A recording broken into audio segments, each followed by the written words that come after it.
What's up everybody, and welcome back to our ShedLite series, where we just quickly review some games and we give you a verdict on how we feel about the purchase. I'm Danger Zone Durs, and I'm pretty fucking excited to be playing Resident Evil 3 Remake.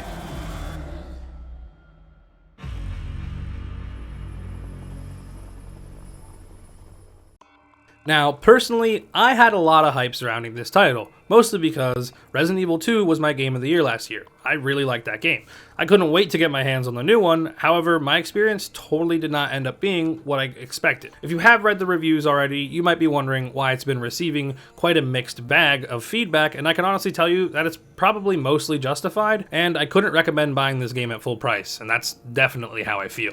This video is more about why that is though, and I encourage you to stick around because although I feel this way, the game is actually still really good and doesn't deserve to be condemned to your never gonna play this pile. Now, before you say anything, yes, you can like a game and wish that you didn't buy it. I know, it sounds crazy, but it's true, so we're gonna dive in. Now, before we go any further, I'm going to clear the air and say this is my first Resident Evil 3 experience. I never played Nemesis, which just means I can't really review how faithful this game stays to the original. I just know this as a whole brand new experience in general. Spoilers though, I did some research and from what I've seen, it doesn't stick to the original quite that well. Anyway, let's start off by going over the visuals, which I really enjoyed but had some surprise hiccups. This game just looks really awesome. Nothing from last year has changed here, and the hard work on the amazing graphical overhaul is just delicious. The character models look great, and yes, I'm even okay with Carlos's hair.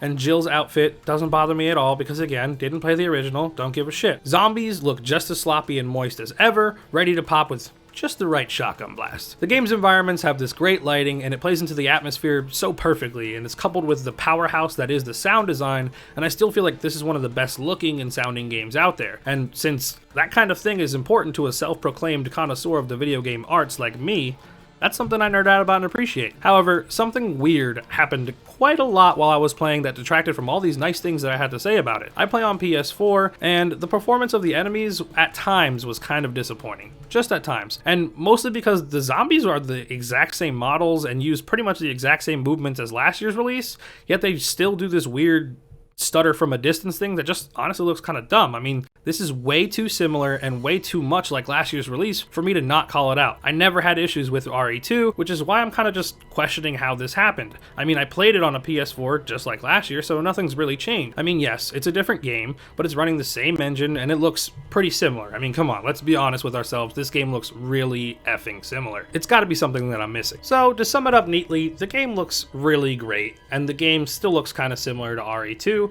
and it has these small performance issues, but overall, I still think it's a really, really good looking game. So we're going to move right along to the story, and this is where the game really didn't let me down too much. As I said before, I didn't play the original, so I didn't care if it followed some original story. I just knew the story as they gave it to me, and because of that, I thought that it was really, really good. Jill is a complete and total badass. She is an elite operative of RPD, Special Tactics and Rescue Service. Her name is something Valentine. It's Jill.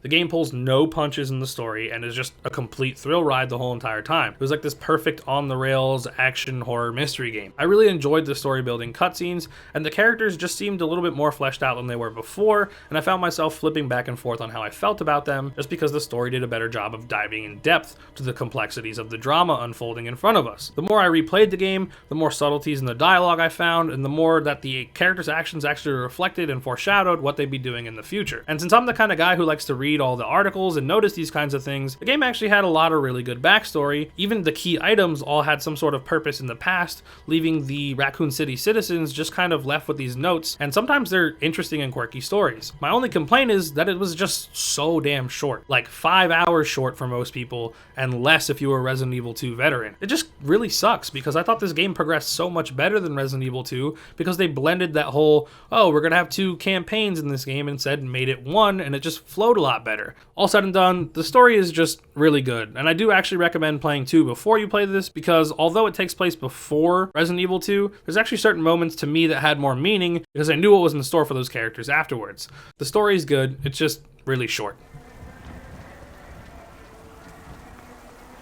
Alright, so we're down to gameplay, which is honestly a mixed bag, but for different reasons than I typically experience when I play a game.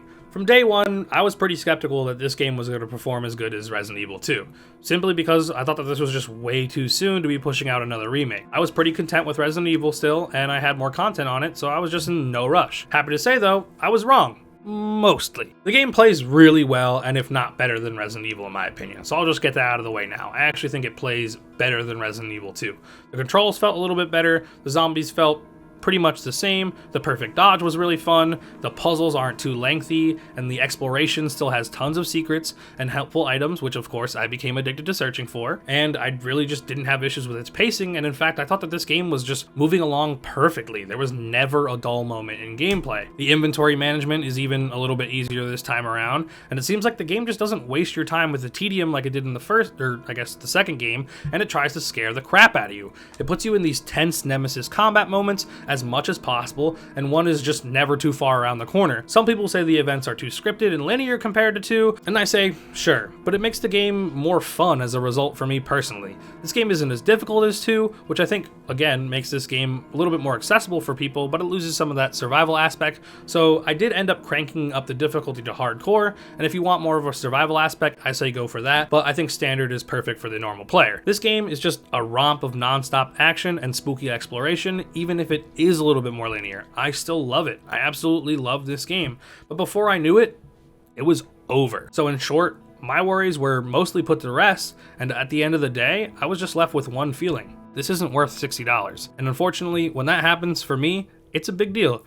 I'm just a normal consumer. I buy my games just like everybody else with the hopes that I get the value out of it, and I don't feel like I did this time around, at least not without me putting in some extra effort. For me, it was only 6 hours of gameplay, and that's just because I suck. I saw people clearing it in as little as 4, all the way down to 2 hours for the Resident Evil fans. Can you imagine buying this game and only getting 2 hours of a completely fresh experience? That just plain sucks. So I became a completionist about it, which seemed overwhelming and like way too much effort to bother for in Resident Evil 2, but it seemed trivial in this game when I knew people were just beating the game in 2 hours. And I will say, I don't regret it, and I actually had a really good time hunting down the trophies. The shop is a really cool addition, which I thought was weird at first, but I really like it because it makes your playthroughs a little bit faster and more fun. Completing the challenges was also really good, but I really only did this because I wanted my money's worth. Not many people like trophy hunting and replaying the same game 10 times. I mean, what a surprise, you don't want to play the same fucking game 10 times to get your money's worth. And before you say anything like, but Durs, didn't they bundle the game with Resistance? Doesn't that give the consumer more value?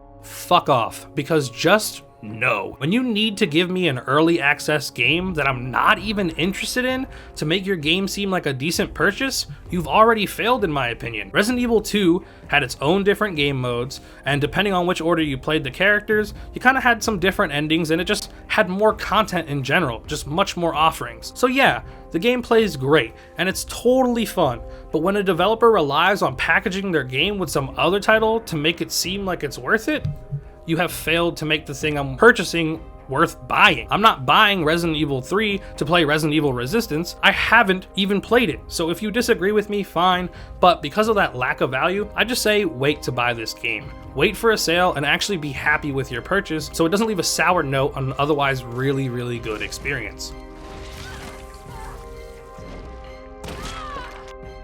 So there you have it. That's my brutally honest opinion and my really complicated love-hate relationship with Resident Evil 3.